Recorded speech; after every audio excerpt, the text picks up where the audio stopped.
Good afternoon, everyone.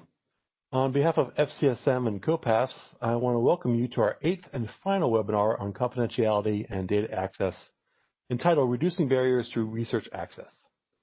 My name is Paul Schroeder, and I'm the Executive Director of COPAFs.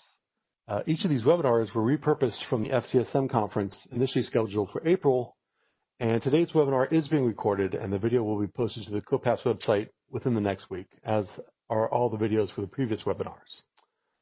Before I turn it over to Michael Hawes, who is the chair of this session, I wanted to take a moment just to publicly thank Michael for all his work on this webinar series. Michael has been involved in 6 of the webinars and has done a fantastic job guiding the discussions and raising important questions during each of them. So a big thank you to Michael and a round of virtual applause for your efforts on this most important topic. And with that, I will turn it over to you, Michael, and let you run with it from here. Great. Thank you so much, Paul, and good afternoon, everyone. I'd like to echo Paul's opening remarks in welcoming all of you on behalf of the Federal Committee on Statistical Methodology and COPAFs to our 8th and final installment of the Confidentiality and Data Access webinar series. Today's session will look at barriers and solutions to providing effective data access to researchers for evidence building. In previous webinars of this series, we've discussed at length how the privacy landscape has transformed substantially over the last 10 to 15 years. Protecting the confidentiality of data subjects while making data available for evidence building is getting progressively more difficult. But the data assets collected and maintained by government agencies are important public goods. And we have an obligation, and especially since the passage of the Evidence Act, an expectation to make those data assets available for evidence building to the maximum extent practicable. Today's speakers will discuss some of the barriers that researchers and analysts seeking to leverage agency data for evidence building commonly experience. Our speakers will discuss new requirements for data access that have been introduced with the Evidence Act, and they'll explore some of the existing and emerging mechanisms that they're using to improve access and mitigate those impediments.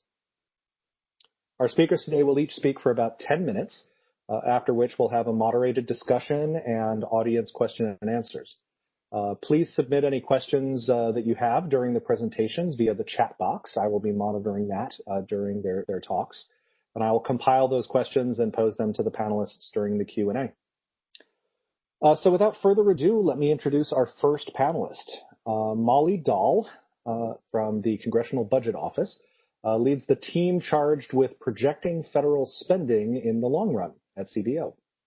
Those projections underpin the agency's analysis of any proposed changes to Social Security and its long-run projections of federal debt.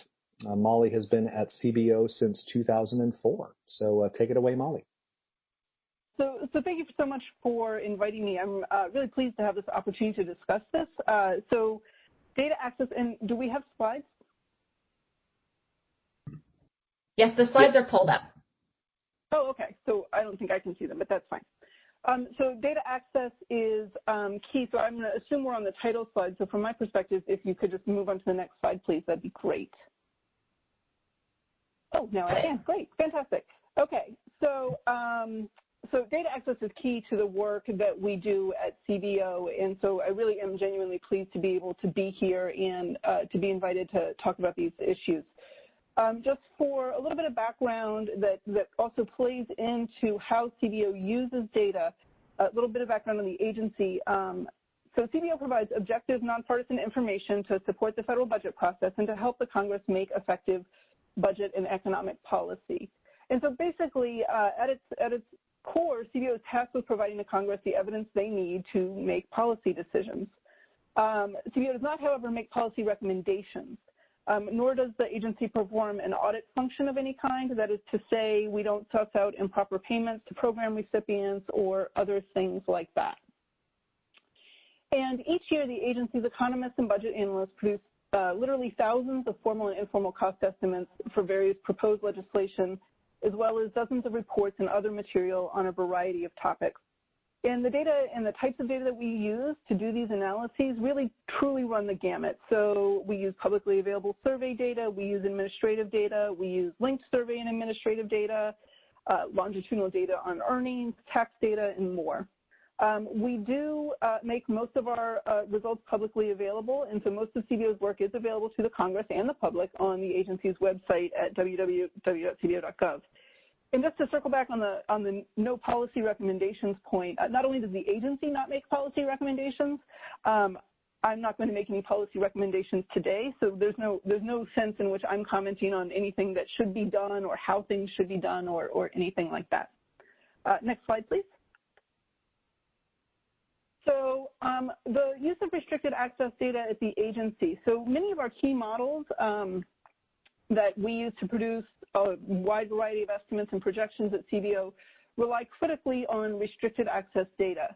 And so this process, this use of restricted access data tends to work best, and we generally, when making arrangements to use these data, we're generally aiming for continual and long-running access. So getting access to restricted use data can take a prohibitively long time, and it can take exponentially longer when there's multiple agencies involved. And so our most successful use of restricted access data is using that data in models that we've been developing continuously and sometimes for decades. And this is just something that's where we've had the most success. For non-recurring reports, often our non-recurring reports have a time frame of about 1 or 2 years between sort of when we start and when we get them out the door to publication, depending upon complexity of the topic and other demands on the time. But even in a time frame like that, applying for and getting access to restricted access data that we don't already have access to can be prohibitive. And certainly for our informal and formal cost estimates, in which the timelines are often hours or days, certainly not measured in years, that use of restricted access data that we don't already have on hand is just simply not feasible. One of the things, in the restricted access data application process, it is true that most of those applications, or many of those applications, are geared towards academic-style projects, where there's a well-defined question with a well-defined start and an end date, and sometimes we don't have that luxury. So the interests of Congress are constantly changing, as it is true for policymakers at all levels. And so we're most successful when we can write broad project agreements or broad data use agreements for sort of a broad description of potential projects we might do or might be asked to do. Additionally, in terms of the continual long-running access is key to our success. Secure access from CBO's offices or currently from home in the work-from-home environment is very important to us as well. So many of the requests that we get, we do a lot of work, as many people do, especially with all the scheduling chaos that's going on right now. Sort of in a 24/7, 24 hours a day, 7 days a week, and we really are able to work best with the data that we have when we have that 24/7 access. In addition, it's really helpful to us when there's clear and well understood processes that are similar across agencies. So by our own statute, we have to provide the same level of confidentiality that the donor agency provides. And obviously we, as everyone here does, take this very seriously. And so the process is easiest for us when the confidentiality rules are consistent or even the same across donor agencies. Otherwise, we get ourselves into a situation where we are following a lot of different but very close rules. And while we're perfectly willing to do so and understand the importance of doing that, there is a business cost and it can be cumbersome to do so. And so really for us, restricted access data is critically important for us, and we really rely on this to provide the evidence to Congress that they are asking for. And it works best for us when we have sort of continual long-running access, secure access from CBO or currently from home, or our alternative work environments, and then clear and well understood processes that are similar among agencies. But it's really just, it's important data. We use it all the time, and we very much appreciate all the work that goes into making this data available for people and agencies like ours. And that was it for me. Great. Thank you, Molly. And if anyone has questions for Molly, please input those into the chat box, and I'll be compiling those for the Q&A. Our next speaker is Brock Webb.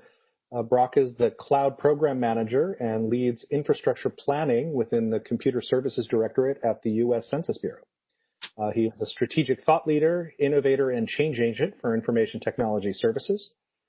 Brock recently returned from a year-long special assignment as a senior IT policy advisor within the Office of Management and Budget. While there, he led the initial implementation of 2 sections from Title III of the Foundations for Evidence-Based Policymaking Act, or Evidence Act. And Brock, we'd love to hear what you have to say. All right, thank you. Appreciate that introduction. So in 10 minutes or less, I'm going to tell you a little bit about tiered access. Now, one of the areas that I worked when I had the privilege of working with a really fantastic team representation from many of the different agencies, and this was on 3582, which is expanding secure access to CPSI datasets. Now that we submitted the initial draft to OMB, hasn't gone through the OMB clearance and out for public comment yet, so I can't really go into many specifics, but I can talk a lot more about the thought process that we had in creating these access tiers. Now, the thing about 3582 is nowhere in the law does it actually say tiers.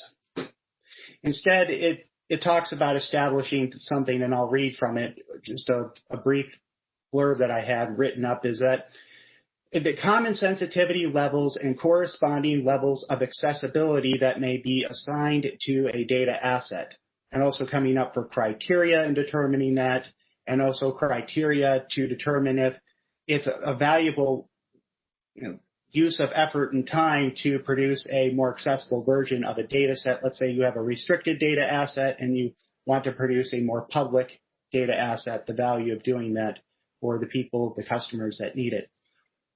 So that's really what it talks about. But when talking about tiers of access, we originally, approached the problem saying, well, we have 2 tiers traditionally, a public and a restricted tier.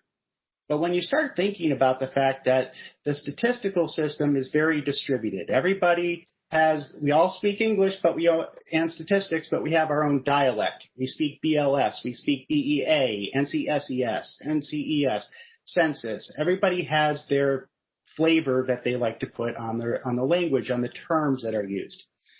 So that became very apparent that the problem that we really needed to solve if we were going to come up with common sensitivity levels and assign definitions, that we had to come up with a common framework or language that we were going to work around. Because if you think about this system of access tiers, if everybody looked and evaluated the sensitivity of data a little bit differently, depending on who looked at it, how qualitative, how quantitative, what they had for breakfast that day, you got different levels of sensitivity for that data. So in a continuous function of risk, you essentially have an infinite number of tiers. So how do we get it down to a manageable number where we can actually be productive? Well, we first started, as I said, looking at the language, a common framework that we would talk about, the kinds of things that we would need to establish a common access for data assets. And we looked at an established model. I think a key thing is we didn't want to invent anything ourselves. We wanted to leverage what already existed in the federal space, other existing frameworks that were popular, that commonly used. And one of those was the 5 SAFEs. So safe people, projects, settings, output, and data. And some of those are more administrative in control. And some of them, for instance, the settings is the IT part of the equation. And I think bringing in the IT aspects of it was very important because we no longer can look at data as an isolated thing, and people aren't doing tabulations on notebooks. We're using computers, and that's part of being a modern statistical agency. And because we were using computers, those computers had to be authorized in order to use the data. So we, again, looked at the NIST risk management framework, the National Institute of Science and Technology, or Standards and Technology, their risk management framework, and that establishes whether data is going to be a low, a moderate, or a high. And if you wanted to use cloud services, which, if you have a tired old legacy data infrastructure and you want to take advantage of modern cloud compute capability, it's authorized in low, moderate, or high. So for instance, CIPSI data, Title 13 data, it's all really moderate.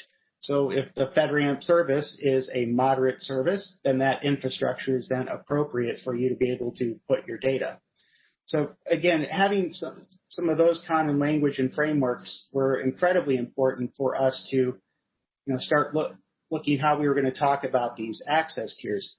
And so after we created this common vocabulary that we would talk about things, then we started to get into further into detail on how we would create different sensitivity levels and where those sensitivities would play into access.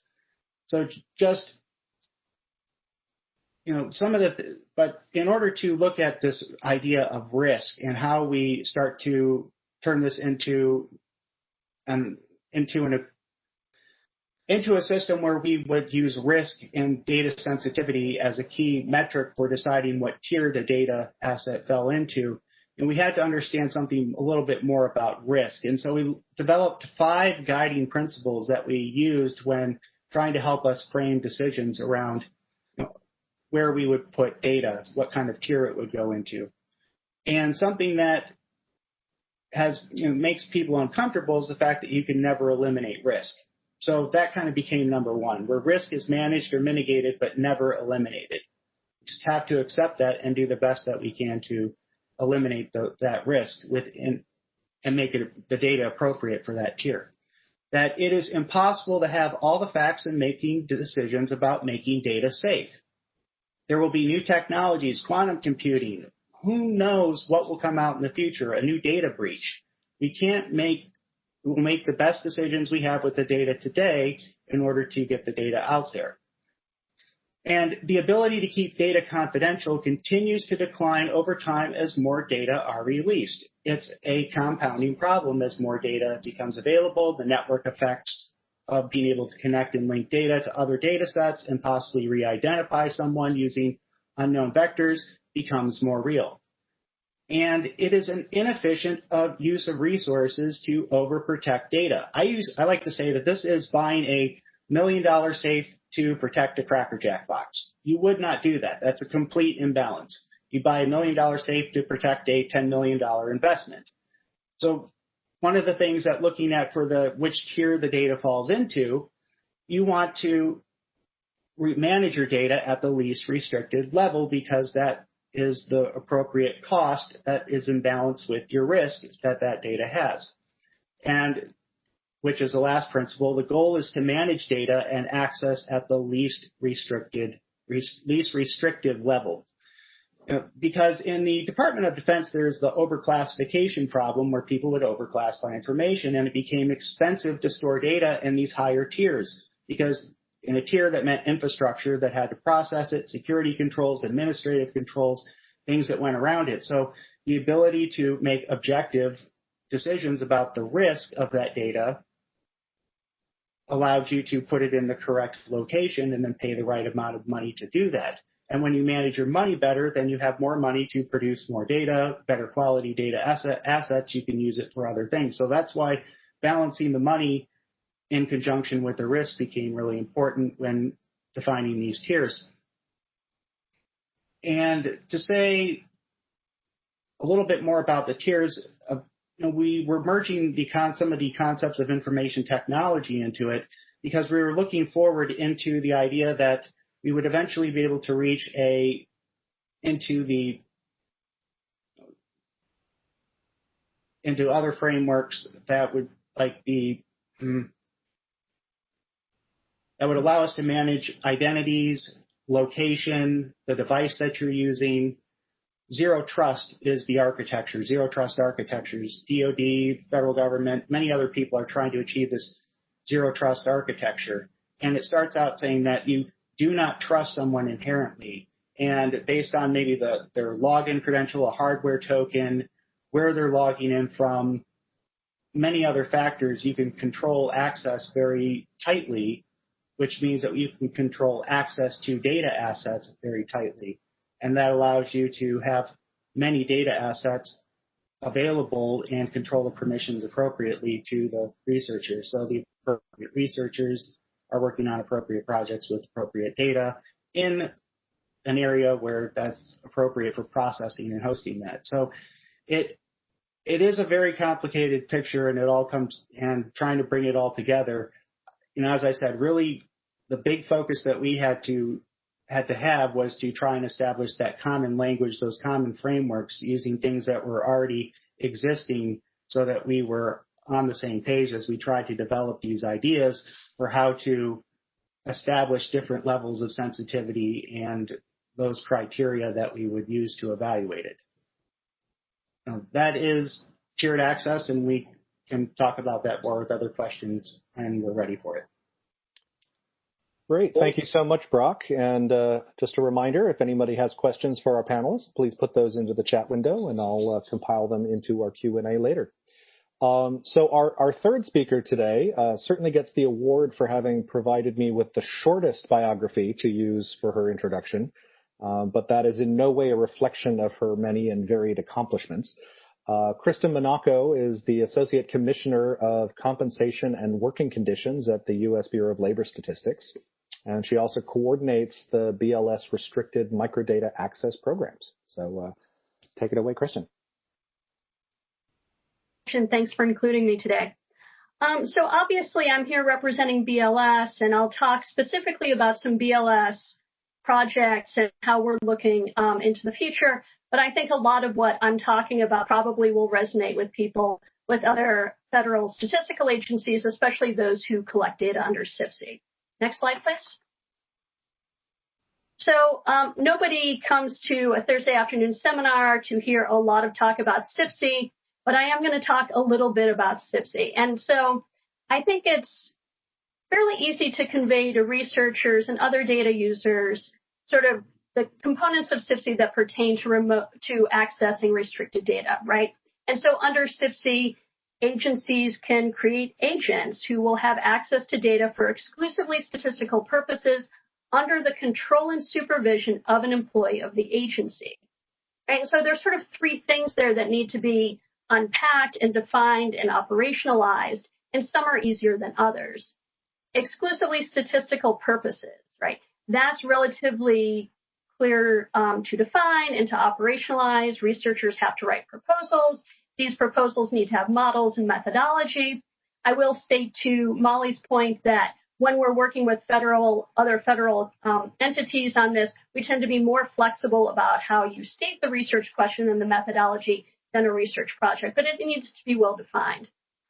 Working under the control of the agency is also fairly easy to define and operationalize, because you can set up an IT environment where, say, you know exactly what data you're going to give them, you can restrict the variables they have access to, and you can change the environment so they can't print or download, etc. And in order to get output out the door, they have to clear it through someone who works at the agency. And so the final thing we're struggling with then is this idea of supervision. What does it mean to supervise researchers? And this is tricky, and we're working through this, and COVID has sort of pressed this issue quite a bit because it's less obvious than it was before, and we need to figure out how to add in some flexibility. The second point I would make is that, and this goes again back to one of Molly's earlier points, is that different agencies collect under different authorities, which is frustrating for researchers, I understand, because it's not easy to convey to them how different definitions and operational policies come about, but oftentimes it is driven by the authorities under which we collect data. And so when I'm talking about BLS data today, I'm really talking about BLS data collected under CIPSE, and I'm not talking so much about the various BLS surveys that in fact are collected, say, by the Census Bureau, and therefore are governed by other authorities as well. And it is sort of tricky because researchers, especially when we go out and talk to researchers, say when they want to build a new FSRDC, and we start talking about CIPSE or Title 13 or Title 26, it's difficult to convey why we're giving them this background information and how it feeds into how we're able to give access and some of the barriers involved. Next slide, please. And so Brock has his tiers of access that I look forward to seeing when the rule comes out or the notice comes out. In terms of sort of the status quo on how people interact with our data through various tiers of access, it is overly simplified, right? So what I'm showing here is sort of different flavors of public data and then jumping all the way to restricted access data. But I think it is important, right, if not popular, to state that the goal of many statistical agencies, including the Bureau of Labor Statistics, is to produce published tables. And these meet the needs of the vast, vast, vast majority of our data users, and they take up the vast, vast, vast majority of our resources. And they are a starting point for researchers, even though it's not often an ending point for researchers. The next step up is, of course, special tabulations, where the published tables aren't exactly what the researcher needs, but they might be able to ask for a little more granularity and a couple of dimensions, and this serves as an input to a more complicated model. And we do these. We get a lot of special tabulations requests, even from researchers, and often we're able to fulfill them.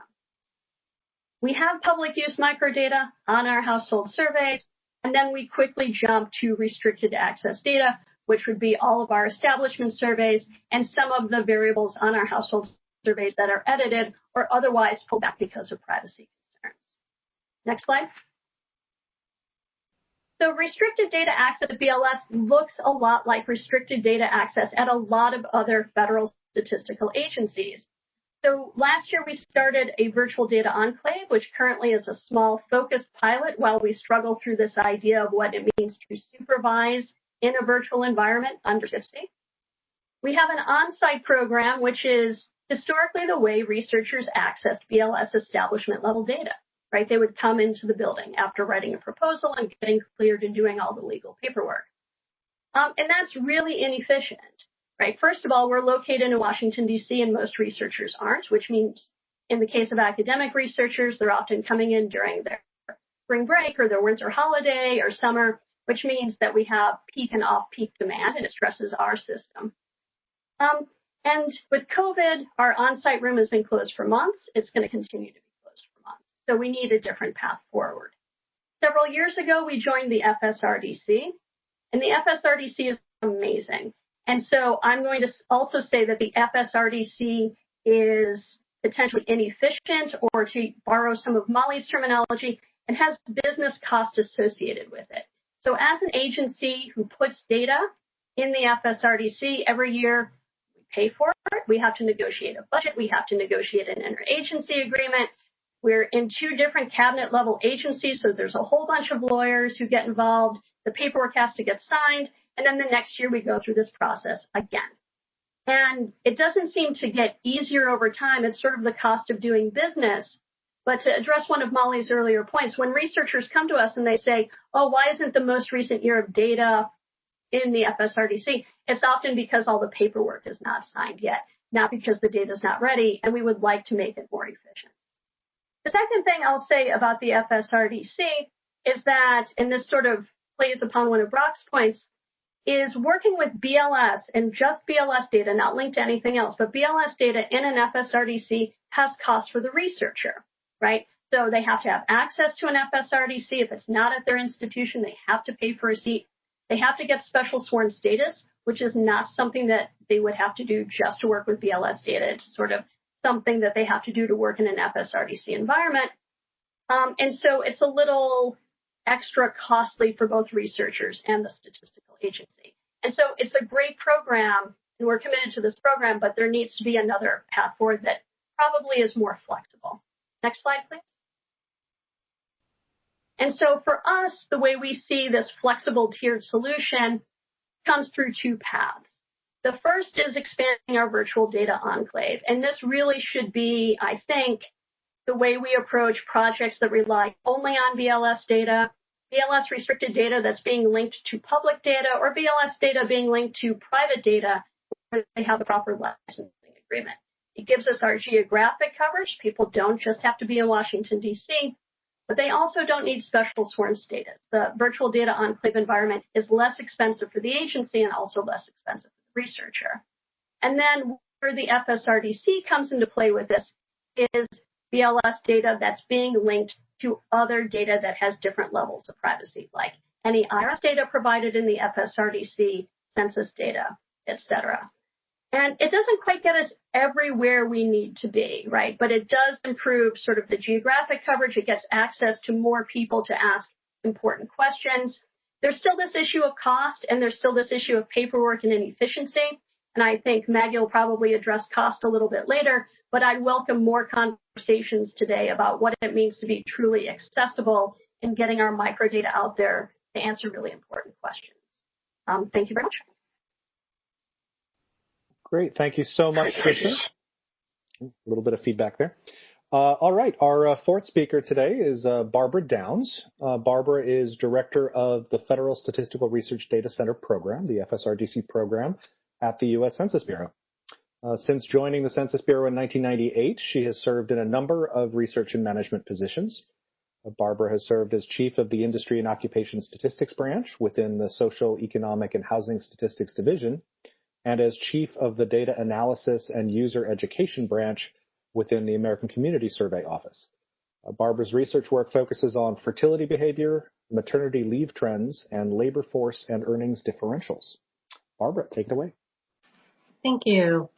I really appreciate the opportunity to join everyone today and talk a little bit about some recent initiatives within the FSRDC program to reduce some of the barriers that we have been talking about. And I want to thank everyone preceding me for highlighting some of those barriers. It makes my talk a little bit easier. So next slide. I'm going to just start with a relatively quick overview of the FSRDC program, just the operations for those who are unfamiliar with it. And then I'll talk a bit about two of the chief barriers that we're attempting to address with two recent initiatives. So what are the FSRDCs? They're secure facilities. They're secure physical data enclaves that are managed by the Census Bureau. They provide access to restricted use data from multiple federal statistical agencies, and they're partnerships. We partner with statistical agencies, as Kristen mentioned, with local institutions that host the RDC facilities, and with the researchers themselves. And the purpose of the FSRDCs is to facilitate research that is for a statistical purpose, increase access to data that has to be managed under restricted environments, and to use the research that's done there to help improve the utility and the quality of the data that the agencies are collecting. And it also enables researchers to advance science and address different policy questions. So next slide. So who are our partners? Right now, the FSRDC has 7 statistical agency partners. They're listed there on the left. And then we partner with universities, Federal Reserve banks, research institutions, to actually create the physical FSRDC locations around the country, and researchers are able to utilize any of the 30 current FSRDC locations, and then we're going to have 2 more opening up in Urbana-Champaign this fall. They were all set to open just before COVID. In fact, so they've just been waiting, and Florida probably in the next year. So next slide. So the environment, this probably isn't a surprise to most people. It's a rather locked down environment within the FSRDCs. They're secure census facilities managed by the Census Bureau with a Census Bureau employee on site at the host institution. Kristen referenced the special sworn status that all researchers have to obtain. It's a moderate level clearance check, and that enables the researchers to become some of the authorized personnel who can access the FSRDC. I always like to mention that oath of confidentiality that you take upon getting special sworn status is for life. And so that makes, I think, the FSRDCs unique. Everyone who does research there is part of a very unique group of scholars who take their responsibility very seriously in terms of protecting the data that's made available to them. The computing environment, everything is stored on Census Bureau servers, and there's a thin client network that allows researchers to collaborate across locations throughout the entire continental U.S. The output goes through security reviews or disclosure reviews, and we think of it as a one-way door. Nothing leaves an RDC unless it is provided to the researcher after going through a clearance process. So information can come in, but it only leaves with approval. And as I mentioned, it's a very locked down environment. The researchers enter the RDC and pretty much everything else that they're working on stays behind at the door. So you're not using your cell phone. There's no email. There's no internet. You're able to log into your research project and work only on your research project. It's a very unique environment. And as I'm about to describe, that also has some barriers for researchers that they have to overcome in order to participate and utilize the program. So next slide. Yeah, so the barriers. The application process, I think Molly kind of alluded to this.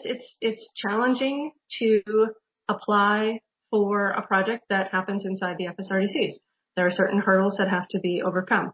So the 7 agencies that participate in the FSRDC at this point currently manage their own independent proposal acceptance and review processes. So a researcher looking to utilize the FSRDCs or do work with restricted use data has to determine which agency actually owns the data that they need to use for their project, and then navigate to that agency's restricted use program and determine how to apply for access. So it can be daunting, especially as a novice to the system. So that's one of the chief barriers that we're looking to help people overcome. The second one would be the location itself. As Kristen mentioned, it can be hard to get to an RDC. Even if you live near an RDC, you also have to work RDC time into your schedule. Because as I said, you can't be in an RDC and also be working on your slides for the class you're going to be teaching in a few hours. You have to leave all of that behind. So it makes for extra challenges, and it can make it difficult for researchers to work their FSRDC time into their schedules. So we have 2 initiatives to learn more about how these barriers could be reduced. So next slide. So the first one is a proposal submission portal through what we're calling Research Data Gov. And then the second is a remote access pilot to study more about ways in which access to the physical location barriers can be reduced. So next slide. And that's just a picture of Research Data Gov. And so next slide, where I'll talk a little more about it. Okay, so we've talked about the Evidence Act. The Evidence Act of 2018 does require that all federal statistical agencies utilize the same process for researchers to request access to restricted use data. So the FSRDC program was tasked with starting to create such a single system. So we worked on what we're calling phase 1 of this process. We collaborated with ICPSR to create a module on their system called Research Data Gov.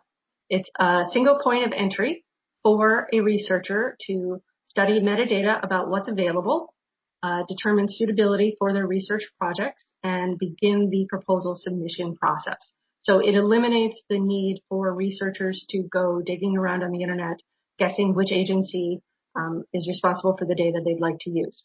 Now, again, it's in its beta phase. Right now, the only agencies whose metadata and proposals are accepted are those that are part of the FSRDC program. Over the next several years, it's going to expand dramatically and incorporate all of the federal statistical agencies, and it will also incorporate a complete proposal application template. So right now, what I do if I'm a researcher is I go to Research Data Gov, I pick the data that I'd like to use, I write a short summary of my research question and submit it, and that is routed to the appropriate agency, which eliminates the need for me to go figure out how to do it. The agency then picks it up and continues the proposal development process directly with the researcher. This also helps to pull people right in and make them aware because they're selecting which RDC they'd like to do their work at. So the RDC is also aware that someone is pursuing a project that would like to use their space so that they can ensure that the researchers are aware of any local constraints or local fees or anything like that that have to be accounted for before the project can start. So we've tried to eliminate a lot of the confusion and frustration with researchers on the front end of the process. Then once that project is fully approved, it operates just as a regular FSRDC project where the Census Bureau manages the physical and IT access and ensures the disclosure review process of each agency are followed. So next slide. Then on the other end of the research process, the actual conducting of the research, we are studying the feasibility of offering remote access for some research projects within the FSRDC program. So as Kristen has said, some data does not necessarily need to be accessed only inside an FSRDC. So we designed over the course of 2019 a very small controlled pilot of about 10 projects that were already active FSRDC projects to study the requirements and resources needed in order to support remote access. So all of the FSRDC partner agencies were able to nominate up to a total of 10 projects to participate in the remote access pilot. And just as we were about to launch it, the COVID-19 pandemic started, and we had to actually close all of our FSRDCs for safety reasons. Now, we have started reopening them. They're all at reduced capacity, though. So this temporarily expanded pilot that we put in place to deal with the closures and the reduced access is still going on. So at that point, we informed all of the partner agencies that they could nominate as many projects as their agency was able to nominate and support for remote access. The Census Bureau, about half of the Census Bureau's projects that operate within the FSRDC were considered eligible for inclusion. And so that worked, and about half of those projects, so around 30 some of those projects actually decided to reactivate their projects and participate remotely. So a total of 40 projects representing FSRDC agencies and 66 researchers since 2 weeks ago, last time I checked, when I made the slides, have logged in remotely. So next slide. So what does this pilot mean? What does it mean to participate in it? So the idea was that the remote access pilot would replicate the environment of the FSRDC, but inside your house. So at an FSRDC, you swipe in, the door is locked, you're only working on your project. In the remote access pilot, you don't have to swipe into a room in your house, but that door has to lock. So you go in and everything else gets left behind. The idea is you are logging in, you're using two-factor authentication to log into the FSRDC computing environment. That's exactly the same as what happens inside the RDC.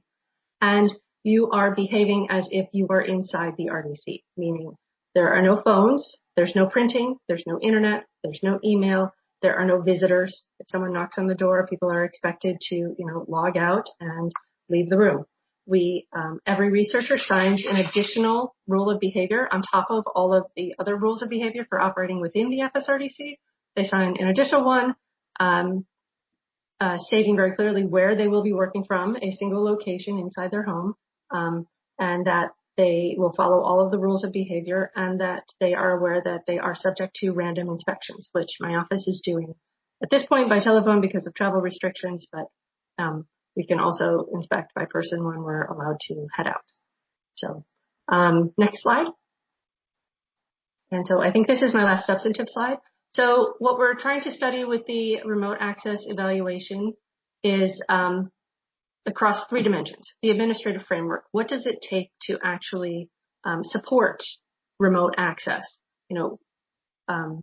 The agreements the FSRDC Program Management Office has with partner agencies and institutional partners, those have to be reviewed and revised as necessary in order to support remote access. And that gets to Kristen's question of what does supervision mean? And that can vary in each agency's interpretation of that word. So we're evaluating that end of it. We're looking at the IT demands and the framework that we would provide in a remote access environment, the demand from researchers and from agencies, and overlaying all of that is security. So what can we do to ensure remote access is as secure as inside an FSRDC? What additional measures can we put in place? What works? What doesn't? So over the course of probably the first half of 2021, our team representing several FSRDC partner agencies and institutional partners and other agencies outside the FSRDC program are evaluating it, developing measurement criteria, and will issue a report on the successes, the areas for improvement, and recommendations for how to proceed in the future. And, next slide. I think that's it. So you can contact me with that information if you'd like. I assume the slides go up too. Thank you. Great. Thank you so much, Barbara. And we've been getting some great questions in the chat box. Please keep those coming. Okay, our final speaker today is Maggie Levenstein. Maggie is Director of ICPSR, the Inter-University Consortium for Political and Social Research, and she's a faculty member at the University of Michigan's Institute for Social Research, School of Information, and Ross School of Business. She's co-director of the Michigan Federal Statistical Research Data Center, co-chair of the Executive Committee of the FSRDC National Network, and associate chair of the American Economic Association's Committee on the Status of Women in the Economics Profession. She's the author of numerous studies on competition and collusion, the development of information systems, and using organic data to improve social and economic measurement. Maggie, take it away.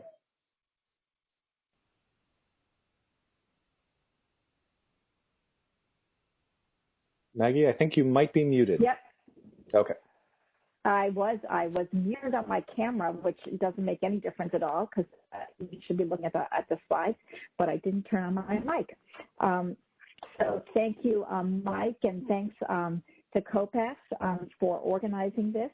I think this is a great series, and I'm really pleased to be able to talk to you about these things. There were so many things during the earlier presentations that I kept trying to respond to, but at one point I will tell you about sort of when Molly started talking about CBO.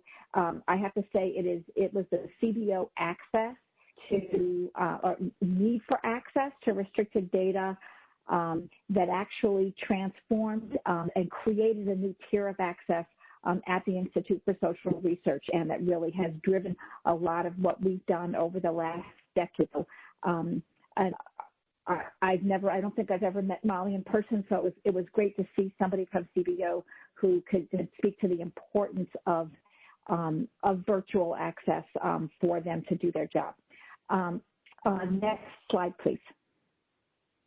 I'm going to tell you first a little bit about ICPSR. We are not a federal statistical agency, like most of, or a federal agency at all, unlike the previous speakers. We are based at the University of Michigan. We were founded in 1962 by 22 universities as a consortium, originally to produce and disseminate the American National Election Study. We're now a consortium of almost 800 institutions, mostly universities, so statistical agencies and think tanks all around the world. Our focus is on social and behavioral social science data, broadly defined, and we are the largest academic social science data archive in the world. We currently have about 15,000 studies and about 1,000 files. About 10% of these are restricted studies. So and then this is to sort of emphasize, I think, what Chris and Monica was saying, 90% of our data sets are public use data, and that is what most people want. Our modal user is an undergraduate, and they do not want restricted data. I have talked to well-published, very accomplished academics who have told me that they would never, ever take the time to apply for restricted data. And so that is the reality, and that is how most people work. On the other hand, we also know that as Mike and others emphasized, it is becoming easier to re-identify data, and we're having to restrict more and more data. I think 20 years ago, I don't think ICPSR had any restricted data. Now, about 10% of our collection is restricted. And again, I say here almost always to protect confidentiality, because as with different statistical agencies, what we're doing is protecting the confidentiality of respondents or participants in studies, but we're also making sure that our dissemination of those with with the consent statements or whatever the governance documents were that created those data in the first place. We also, I just thought I'd mention, we're celebrating our 20th anniversary, 20th birthday this week of the Bibliography of Data-Related Literature, which has about 92,000 citations to published articles that use ICPSR data. So that's it's actually a wonderful way to learn about data use and to discover data. ICPSR is about data stewardship, creating high-quality, curated data, user-friendly formats, and data protection. As I'm going to talk about, we have multiple strategies for safe research using sensitive data. Next slide, please. So what I thought I would talk about to introduce, I'm going to turn to talking about the Researcher Passport, but first I want to talk about how tiered access works at ICPSR, because we've actually been doing this for a number of years, and we have 5 different ways that we make, or actually it's really 4 points extra snuck in there, 4 different ways that we make available restricted data. So again, 90% of our data is public. You can think about that as one level of access. And then we have other modes, technological modes of providing access. One is online analysis, where you can't see the confidential restricted data, but you can query it, you can run analyses on it. So that's one way. The single most common way, again, I would say 90% of our usage of restricted data is through an encrypted download to a secure. About something like between 1% and 5% of our it's probably more than that in terms of users, but not fewer in terms of data sets, operate in our virtual data enclave, which works very similarly to what Barbara was describing for the pilot for the FSRDCs, where a researcher logs in from a designated workspace into a computing space that we have and accesses the data that they're approved to use. We also have a physical data enclave at ICPSR, and that's what the RDC and RDC model refers to. Within that physical data enclave, we've actually also been using something which Stefan Bender, who's now at the Bundesbank, called the RDC and RDC model, where people come into the physical enclave and log into RDC in Germany so that they can access restricted German, but similarly for restricted states. So those are different models of technology for different models of tiered access. Next slide, please. But when we characterize these in terms of technology, we actually, I think what's most important is when we're thinking about tiered access, and that is that there are different technologies, but there are also other really critical things, and they don't have to map one-to-one with the technology. So what I just described to you is who provides the computing environment. And in some cases, that's the researcher or their institution. In some cases, it's ICPSR. It is also the case that we generally map those technologies into who does output disclosure review. So if it's a secure download, the researcher is told what the rules are about analytical output that can come out, and they're expected to disclosure review themselves.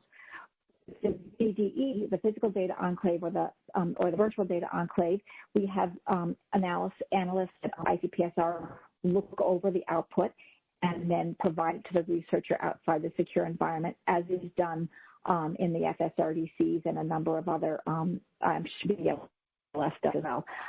The online analysis is putatively done by a machine using an algorithm. So and that has its benefits. It's much less. It's much cheaper, but it also creates other kinds of risks and other challenges. One thing which is really, really important is there a confidentiality protection agreement? Again, this is a legal and social element to this, to these different tiers. And in general, ours are, we have agreements that are signed by the institution where the researcher or the analyst is working. And with the online analysis, it's signed simply by the researcher themselves.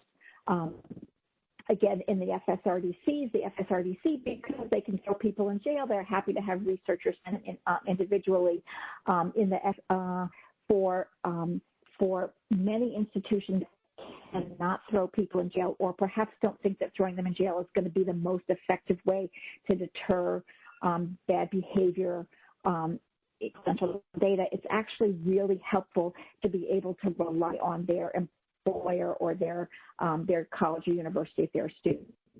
And again, we have training that's required, and that again varies by dimension or mode of access. Can we go to the next slide, please? As with what Michael Hawes talked about, when we think about what we're doing, we think about this in terms of the 5 safes. When data, and we're talking about the situation now when data cannot be made safe and still maintain its fit for use. And that may be because you didn't get with something because you need to use detailed geography or something, or it's potentially re-identifiable. So there are, and I was really glad that he talked about this, the question about is it worth investing in anonymizing data? And that is what, or reducing confidence associated with data I've been anonymizing anymore. But that's what, anyway, that's what ICPSR for many years believed that it was doing for its public use data, and it was making it safe for public use. Sometimes that's really expensive. Sometimes it's really if you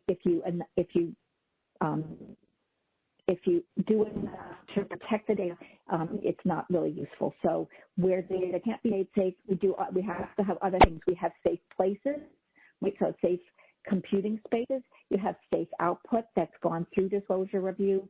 You can have safe projects, and oftentimes this is not something that ICPSR does a lot, but most statistical agencies do. They're going to review the project to see whether or not it meets the statistical and whether or not the outputs that are being proposed are consistent with what is likely to be safe. And then finally, you have to have safe people. And that's actually what the Researcher Passport goal is about. It's about making the people safer through both training and institutional norms, at the same time streamline the people part.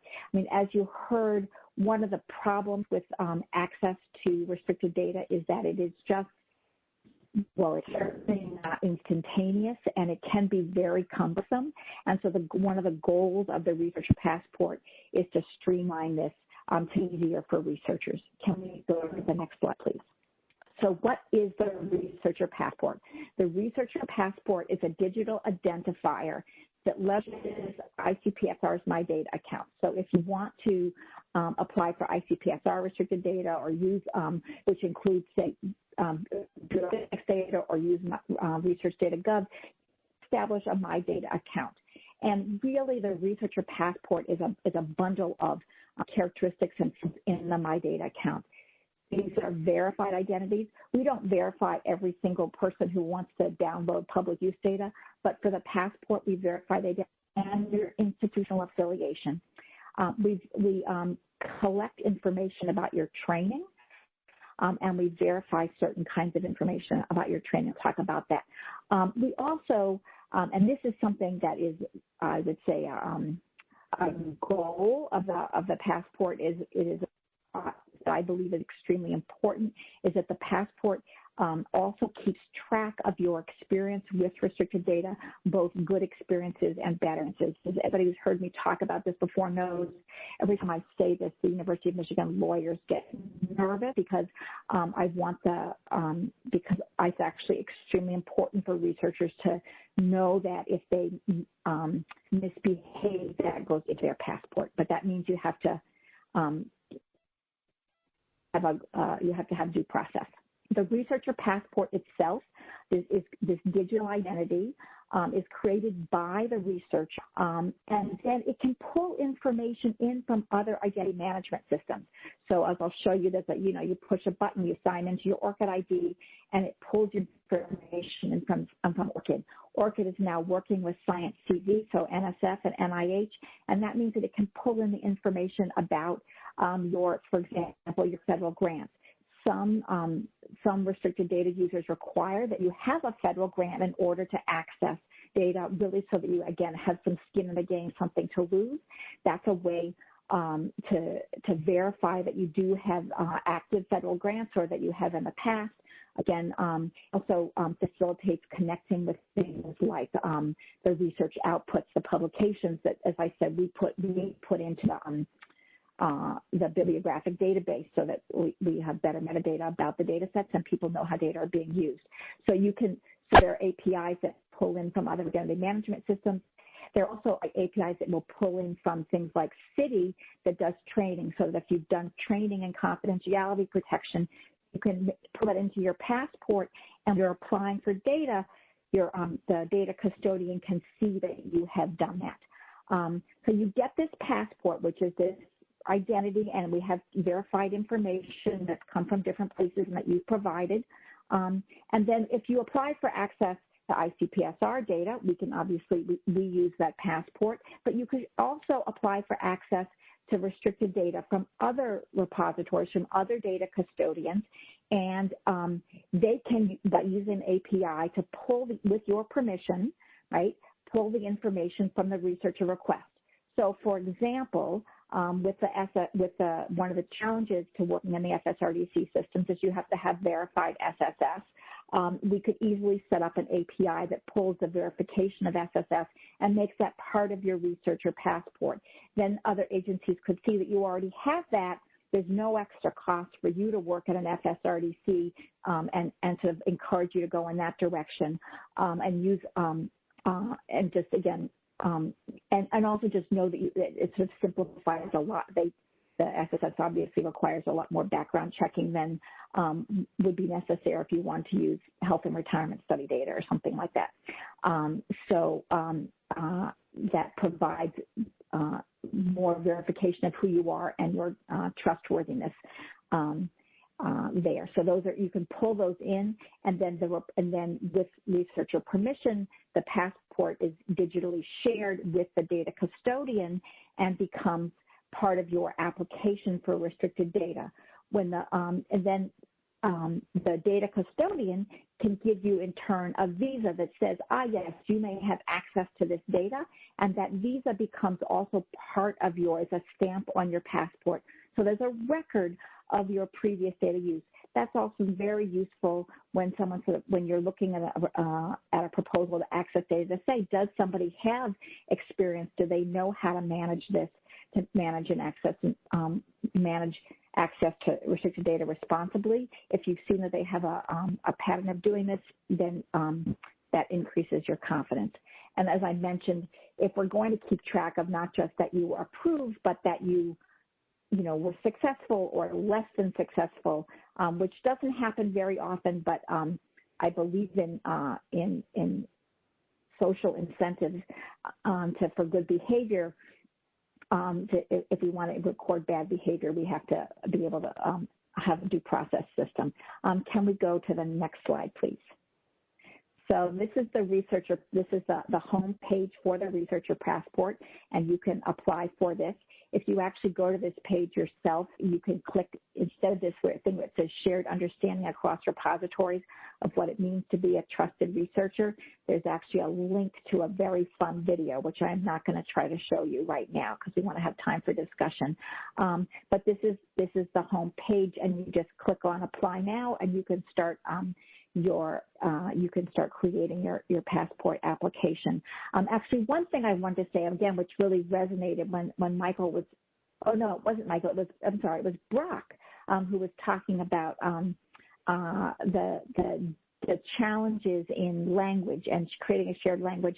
When we first started working on the passport, the first thing we did was go and interview restricted data custodians all over the world, and it was amazing the differences in even how they use the term restricted, right, and what it meant to be what was required for an application, and what a virtual enclave was. All of those words meant different things, so I think that their work on promoting a common language for working with restricted data is actually a great step forward, and I'm really looking forward to seeing that. Can we go to the next slide? I'm just going to show you more of the site. So this is once you click that you want to create the passport, you put in information, and then it is either verified at a certain point and coded as verified, so that or it's left as unverified, depending on what the researcher chooses. Next slide, please. So there's information that you put in. There's also information that you can pull in from the organization. So here's where you click and pull from ORCID. Here's where you click and find the classes that you took at City, and you can add those into your Passport profile. Next slide, please. Coming back to tiered access, one of the things that we thought about a lot when we created this the Passport was the idea that we want people to be safe, but we also acknowledge that all people are not equally safe, and that is inherent in the life cycle, that is inherent in the different kinds of organizations that people work for, that's inherent sometimes in sort of the kinds of punishments and repercussions that can be used. There are rules that apply differently to different people. So, for example, I was talking about the European data, the German data, the German restricted data. Anyone can use if they're approved by the IAB in Germany, but the French data, you have to be an EU citizen, and that means that Brits cannot apply.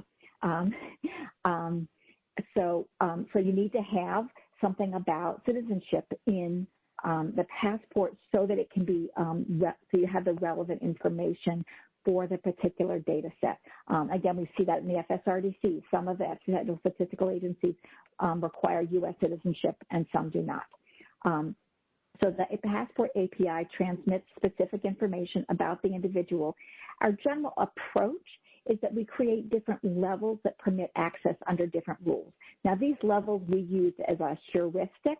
They're not, the Passport doesn't enforce them on another agency. We actually provide the specific information that an agency needs.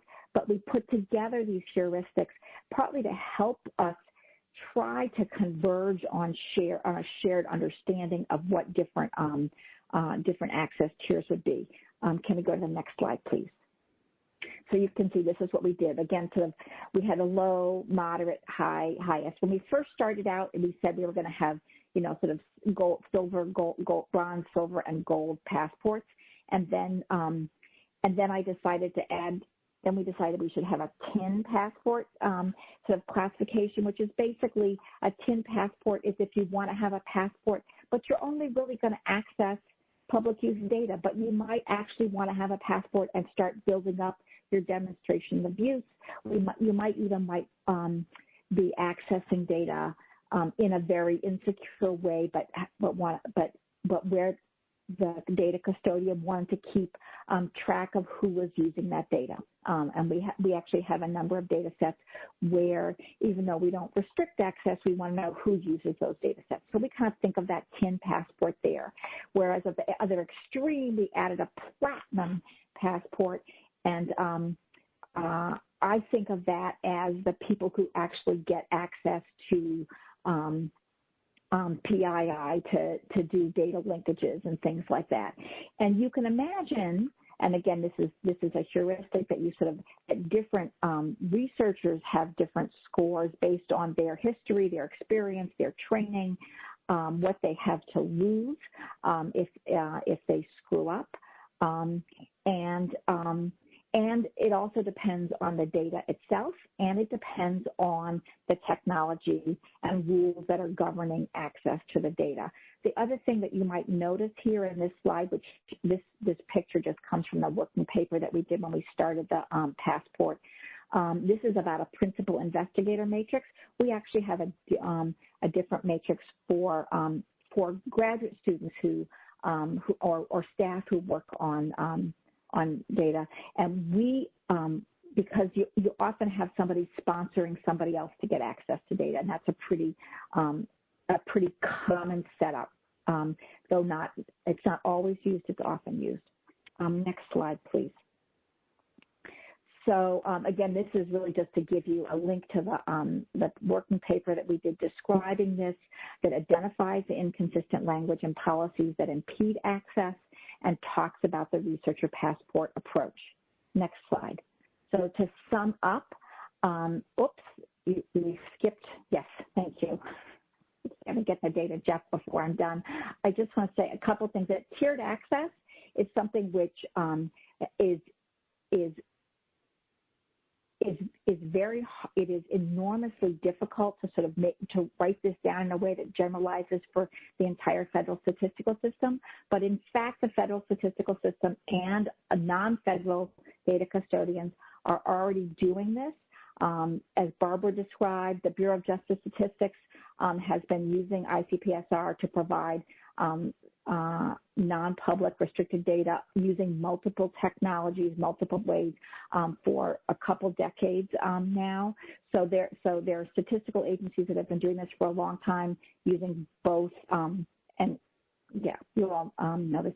So this is already going on, and what we need to do is to articulate it in a way that reduce barriers instead of having these different modes of access create conflicts. The second thing, as I would say, is that it really requires more than technology. I talked about the technologies, but we often, I think, turn to technological solutions to try to solve these things. And I think that actually, I don't believe that we can have this without any trust. If you're going to give people access to unsafe data, they have to be part of a community that, in fact, creates and enforces social norms that protect people's confidentiality. So the researcher passport we think of as helping to create and support and enforce confidentiality protecting social norms while streamlining rather than creating more bureaucracy for the researcher. And then, yes, the last slide is always Data Jeff, because Data Jeff is ICPSR's mascot, and we love Data Jeff. And we give, as you can see, Data Jeff has access to as much access as you want. Mike, you have to scroll down to the next slide so they don't think I'm just crazy. There. And he has a platinum passport. Yes, he has a platinum passport. Great. Well, thank you so much, Maggie. All right. Well, we have about 15 minutes for questions. So I'm actually going to, for the moment, jump straight into some of the questions that were submitted via the chat, because there's some great ones in there. First question for Brock. From Maggie, actually. Is there a tension between requiring a zero-trust IT architecture and managing data at a cost-efficient, least restricted level? If there are large classes of users who can be trusted, do you end up overprotecting or spending more than necessary on the technology of production? I would say that there is no tension. Zero trust is something that's happening all the time, more and more with technologies. When we use multi-factor authentication, where I log into my account and I get a code, that is a form of zero trust. I'm not just trusting that this person with the password is it. I'm using another device in order to guarantee trust. When now we have autonomous agents that are looking at behavior online and looking for weird patterns, people browsing folders and files that they shouldn't, and then automatically revoking access. That's another form of zero trust that people are beginning to adopt. The other thing, even geofencing, and census used geofencing with the census. I mean, people from country X, that's a bad actor, shouldn't be logging in and trying to get access through the network. So, using little things like that, we can increase the security posture. And the result of adopting these postures over time, and again, it's a journey. It's like a 5-year process if you want to really transform yourself into zero trust. At least that's what it took Microsoft when they described their process for a company as large as Microsoft. But it will lower your security costs and improve your data posture and improve the trust that you have with your users that you can maintain your data safely. Over. Great, thank you. So a couple questions for Barbara about COVID and COVID's impact on the FSRDCs. There's one about what measures are being considered to update ventilation systems. And then another one from, if I can find it here, I just had it, that was from ZSK9. Can you say a bit about how the FSRDC policies have changed since COVID? For example, no census employee is on site when the researcher is accessing data in the FSRDCs. It's my understanding that there is only a camera monitoring who comes into and leaves the lab. Doesn't seem very secure. Ooh, okay. Well, I'll take I don't know which is an easier question. For the ventilation, the local FSRDC, our institutional partners, they are responsible kind of for the building that is housing the FSRDC. So we have not put in place any new rules about the required ventilation systems. I can tell you a couple of the RDCs have actually installed additional air purifiers, but we have reduced the capacity of each RDC, and we're operating within each of the local institutions and local towns' rules regarding what is safe and what will be allowed in any of their spaces. So there's that one. Policy changes due to COVID-19. You are correct. We have temporarily, while the FSRDCs are operating under reduced capacity and most of the world is attempting to avoid contact with each other, we are utilizing a maximum telework process for the FSRDC staff, the administrators.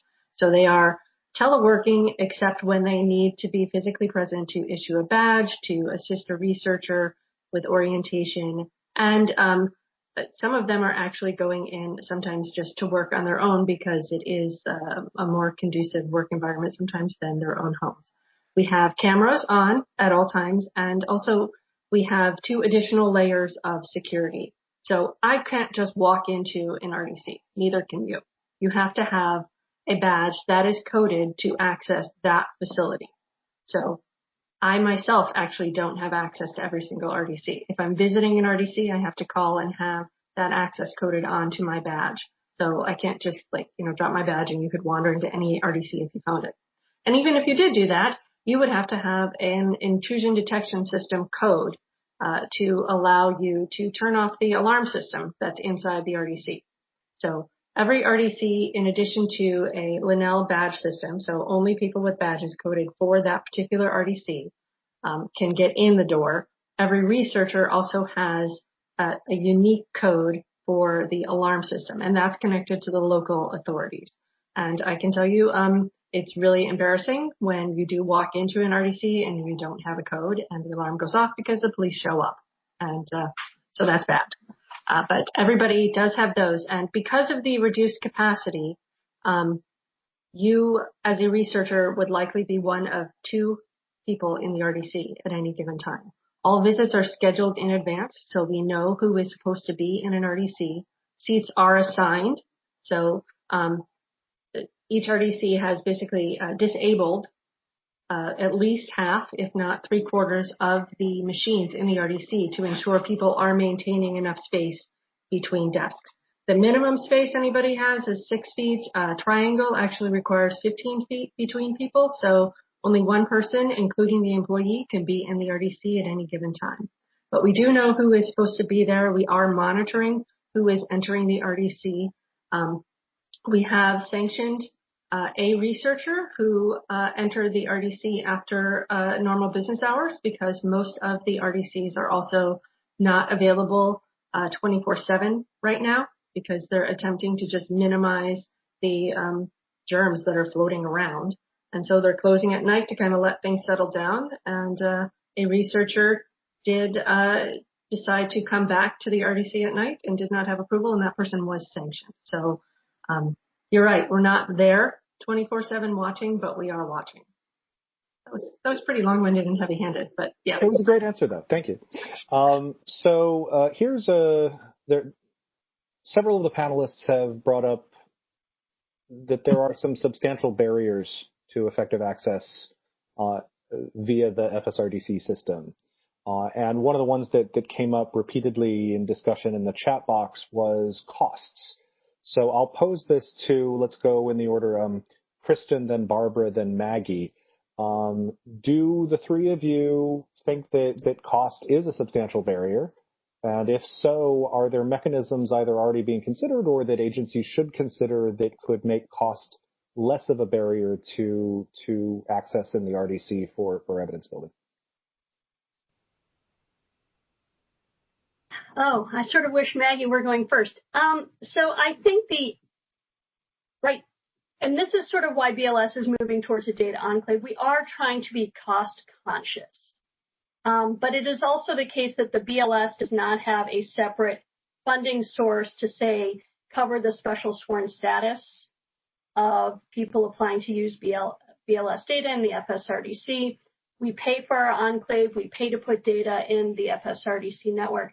And so there has to be a cost, right? And we charge based upon what it costs us. We're not making money on this. But I think it does raise the issue of equity of access, right? And it's not just, I think, the cost. It's just even understanding that this network exists and how you pull more researchers into it, right? So what kind of outreach are we doing in the federal statistical community and even in the FSRDC community to reach out to people who are not necessarily in our network and offer information sessions and really streamline the process so more and more people can get involved. And so I think in the chat there was some reference, people may, what do you do when you're not at a Research One institution, but you have really important research that is important for understanding evidence-based policy, but you feel locked out, right? What can we do about this as a community? I think is a worthwhile topic to discuss.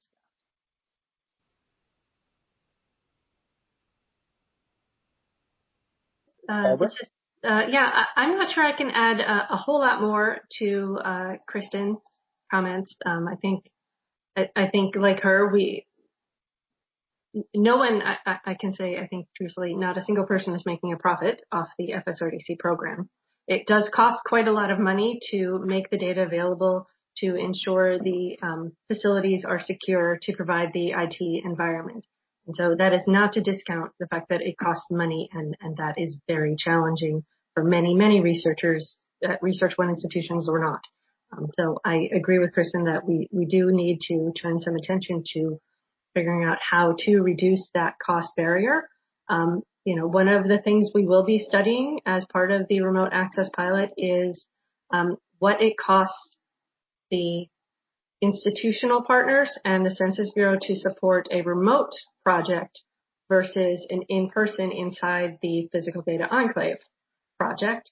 And would that reduce at least some of the barriers for some researchers? We're not sure. We're very early in this process, and we're trying to figure out how to operationalize all of these variables, given that COVID allowed us to dramatically and temporarily increase our sample size, but it also really kind of put a damper on our comparison group of how are we managing things inside the physical RDC. So there's still a lot for us to learn in terms of that. And I know Maggie probably has a lot to say about various consortiums and ways that researchers and institutions support access to the FSRDCs that I think I am nowhere near as qualified to discuss.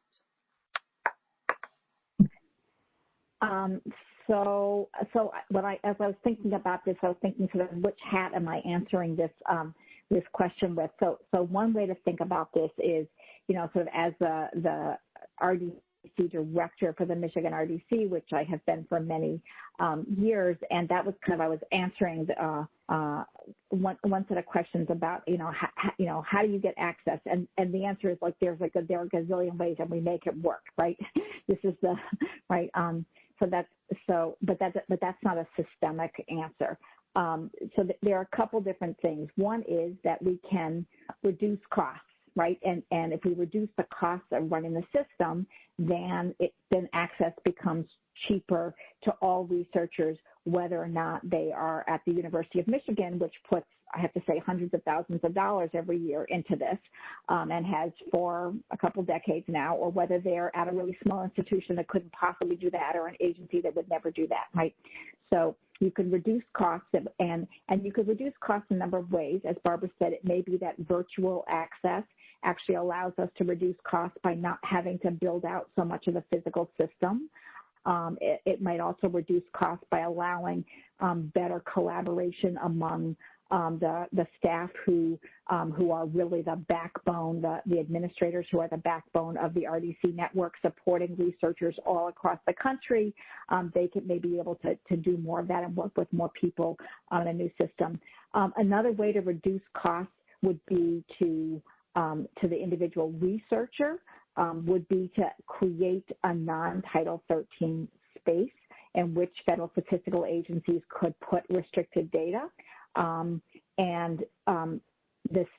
RDCs have always sort of, by definition, they were sort of at their birth, they were defined in terms of physical spaces that were legally Census Bureau office, computing space. But that does not have to be the case. They are no longer physical spaces. We now have people accessing those computers from other physical spaces that are their homes that don't belong to the Census Bureau. We could also imagine people accessing them, accessing data from their homes or from their offices into a secure computing space that could not hold Title 13 data, could not hold Title 26 data, but perhaps could hold BLS data. And I think that's actually what BLS is doing right now, using I think they're using the NORC enclave. That's what BJS does, using the ICPSR enclave. As I mentioned when Molly was talking about what she does, I was saying we created a virtual enclave for HRS data, and that actually allowed people from CBO to get access to restricted data, which they could not when we didn't have a virtual enclave, not for cost reasons, but for legal, social reasons. So there are a bunch of things that we could do that would reduce cost, and that would help everyone. Another thing that we can do is, and this is I think a hard thing given the organization of our academic universities and our statistical institutions, but we could also provide more resources and more generalized resources. So in general, most researchers who work in the RDCs do not pay a penny to the FSRDC system.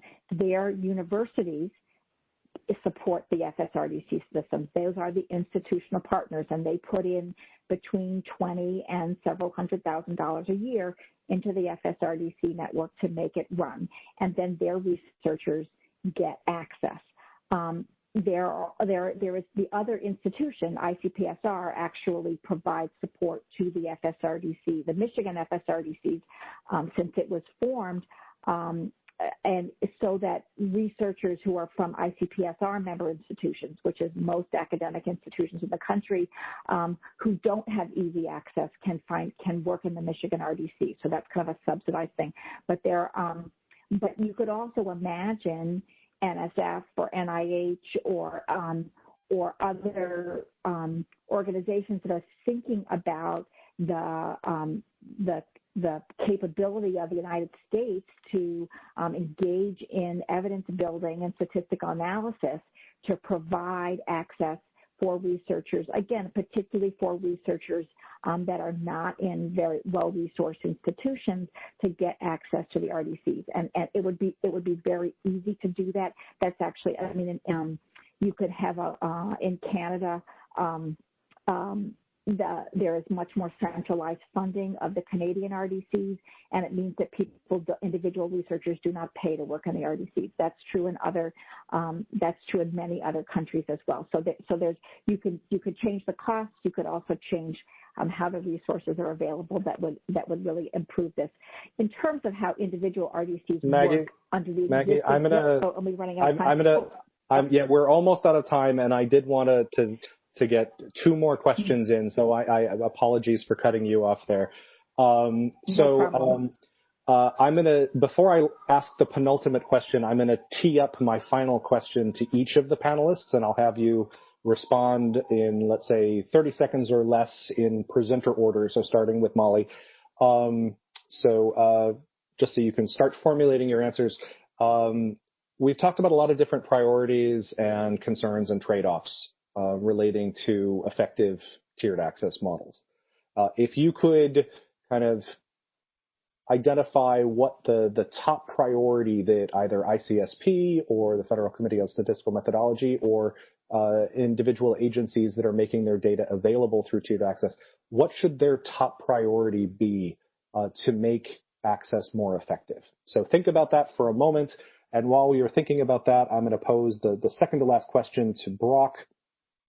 Brock, as you mentioned, the Evidence Act came out largely from the recommendations of the Commission on Evidence-Based Policymaking's work. And the Commission looked extensively at the tiered access issue and proposed a national secure data service. How would the NSDS, if it were created, intersect with effective tiered access? Love that question, because that was in the back of my head the entire time when we were working through the various questions that we wanted to achieve. Right now the FSRDC system, serves a population that is using primarily census data, but there's other opportunities for doing linkages and a need for researchers to have the access to the computing power that they wouldn't just normally have at their desk. And so doing it in a national secure data service, then you would be able to put all the data in a temporary place, that's appropriately secured and monitored in accordance with the risk that you would have. And you would be able to access the compute power, much like electricity, which really lends itself to cloud computing. So you would have that ability to give people that access, that power remotely from anywhere that they are without having to go into a building. And as long as they have the right credentials, they have the right training, the right background investigation, whatever the details that they need to have from an administrative standpoint, we could guarantee that the data is being handled and processed in a secure manner and doesn't get exfiltrated or leave the system until certain conditions are met. So I think overall it's going to improve, it would improve access, lower cost, and increase the security around the data. Great. Thank you so much, Brock. All right. So turning to the last question, which I hope our panelists have had a chance to muse upon before providing their responses. So starting with Molly, in 30 seconds or less, what do you think the top priority should be for those either coordinating work on tiered access or those putting their data into tiered access models? So I think, taking it from a user's perspective, I think that a streamlined application and approval process is key. So I think, clear expectations up front about what makes a good project for a particular agency, a donor agency, and how to convert a project proposal, a project idea into a project that will get approval and meet the appropriate standards is a high priority. Great. Brock? So with that, single application or process, there also comes the need for people to respect the clearances of other agencies. So you get that reciprocal effect. Whereas if I'm already cleared at one agency with the public trust, why do I need to get cleared over at 3 other agencies for a public trust if I want to go and commingle the data together in a secure environment? So being able to make things like that more efficiently. And I will second, if people are not in the cloud and not thinking virtually, and especially after this experience with the pandemic, not moving into scalable cloud computing solutions and working through the policy issues that need to be done to get their data out in those environments, they should be doing those things right now. Great. Kristen?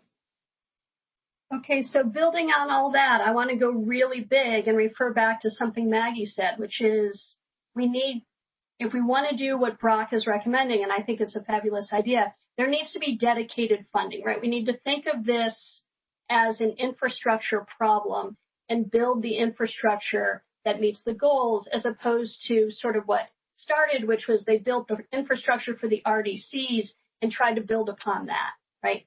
Starting over in a virtual, scalable, cloud-based way allows us to also potentially identify funding to really streamline a lot of this. Great. Barbara? Well, I'm going to say everything they said because I agree. And yeah. And I think that another issue that we really need to focus on is not just introducing efficiencies, but as Kristen alluded to in her presentation, having a common language and interpretation of the regulations and and laws that guide access to microdata. We really need to have a much more coherent and consistent interpretation of the rules across all agencies. I think there's still a fair amount of variability, and that would help things tremendously. Great. And Maggie, you get the last word.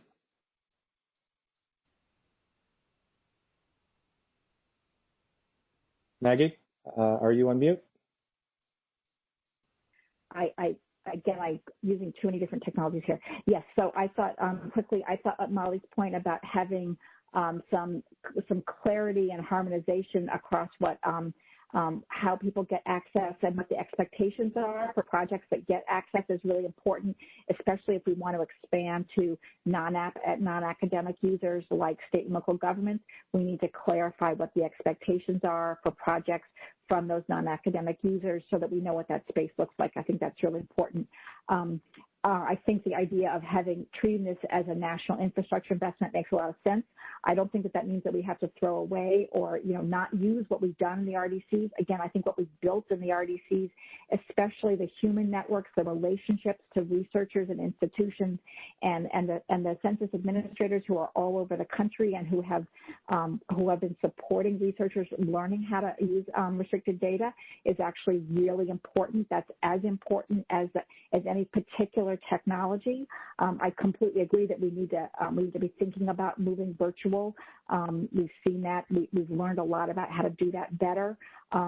Again, maybe that means in the cloud for certain kinds of things. There are other kinds of ways to make things virtual. What we're doing now with the RDCs is virtual and is working really well and actually provides good high-performance computing for most use cases. And again, so we don't want to overdo things in terms of technology in a way that increases costs on everybody, but give ourselves, again, the range so that we can provide the right access to the right person. And I completely second the idea that it would be great if agencies accepted each other's rulings on researchers and credentialing of researchers for access to expedite the process.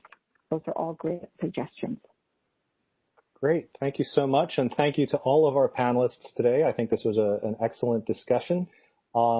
This concludes the webinar. I just want to wrap things up by thanking COPAFS and FCSM for organizing these, especially special thanks to Paul and Bajla and the COPAFS team for doing all the logistics. And thank you to everyone who attended today's webinar and all the previous ones. So thank you all and have a great afternoon. Thanks, everybody. Take care. Thank you. Thanks, everybody. Bye.